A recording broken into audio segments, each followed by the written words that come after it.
So, you want to gear up as quickly as possible so that you can do endgame content with your friends or guildmates, but have no idea which class you want to play? Well, the simple answer to that is to just level up all your characters that interest you and gear them all up as quickly as possible before the raid patch goes through.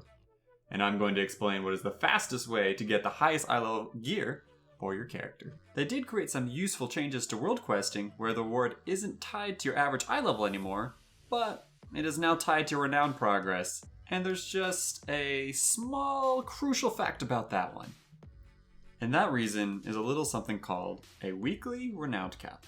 This cap prevents you from farming renowned gear that is even remotely close to raid ready. For this reason, the quickest way to gear up your character, and your alts for that matter, is to farm Mythic 0 Dungeons.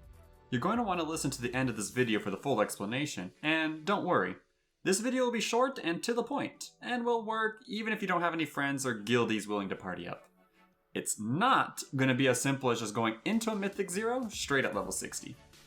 First, you have to understand the weekly limitations that come with Mythic Dungeons, and that is, you can only do each dungeon once a week. Though, don't worry, there are 8 dungeons to go through, so it'll take some time before you're capped for the week. And I don't expect you to do all 8 of them all at once anyways. Instead, I want you to focus on 3 to 4 dungeons, especially the ones that are available while leveling, which are the Necrotic Wake, Plaguefall, Miss of Turna Scythe, and the Halls of Atonement. Here are the locations to each of these dungeons. While you're leveling normally, you can practice each of these dungeons multiple times to get a feel for it and what the mechanics are. An added bonus if you want to do is to watch a YouTube tutorial for each dungeon to further your chances and expertise. Upon reaching max level, you should finish your Covenant campaign and do the 2 renowned weekly quests for a little additional power based on your Covenant choice. Once you've got all the basics set and ready to go, you should start preparing for these 3 to 4 dungeons of your choice that you've been practicing. If you still don't feel ready for the Mythic variation yet, or just want more practice, start the group finder for a heroic version of the dungeon instead. You can bring your friends who are willing to tag along, or guildies that are willing to do so as well. But don't worry if you don't have either. The group finder is plenty capable as well, just might take more time to get a team rolling. Your item level will be too low to queue for heroic dungeons normally, so that is why we are forced to use the WoW's integrated group finder instead. Just remember to walk to the dungeon location manually and make sure you have a heroic party setting turned on. Just don't forget that you can only do the same heroic dungeon once a week and will need to change dungeons after mastering the first one. You can start a dungeon group finder while you're doing your Covenant campaign because it might take 30 minutes or more to find a group, and it'd be killing 2 birds with 1 stone. Also, I find that it's easier to accept players into your group than to join in on other pre-made groups looking for players. But you can try out both and see which one works best for you. This next part is where the trial and error comes in. I personally recommend inviting the other players into some type of voice chat like Discord, so you can better explain the dungeon mechanics since you've been practicing the ins and outs of it since you've been leveling. Just let everyone know that you're going to push through this dungeon to the end and don't mind wiping multiple times to learn and progress.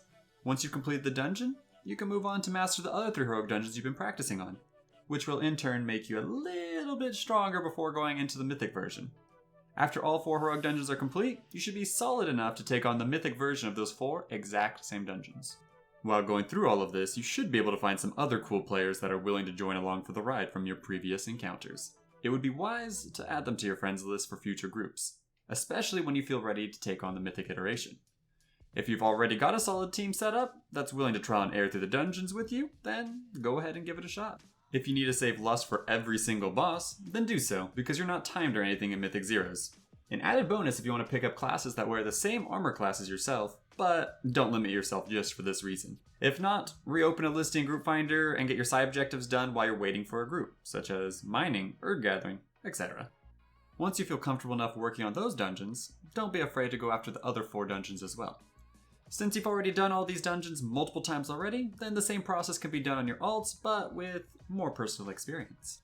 After 2 weeks when raiding opens up, your gear should be around 180 something eye level, and is more than enough to take on LFR, normal, or even heroic raiding if you have a coordinated enough team. Hope you enjoyed the video, and I will continuously release more Shadowlands content. My next video is going to be about whether you should craft a rank 1 legendary instantly, or save up for a rank 4 legendary piece, so don't forget to subscribe for more.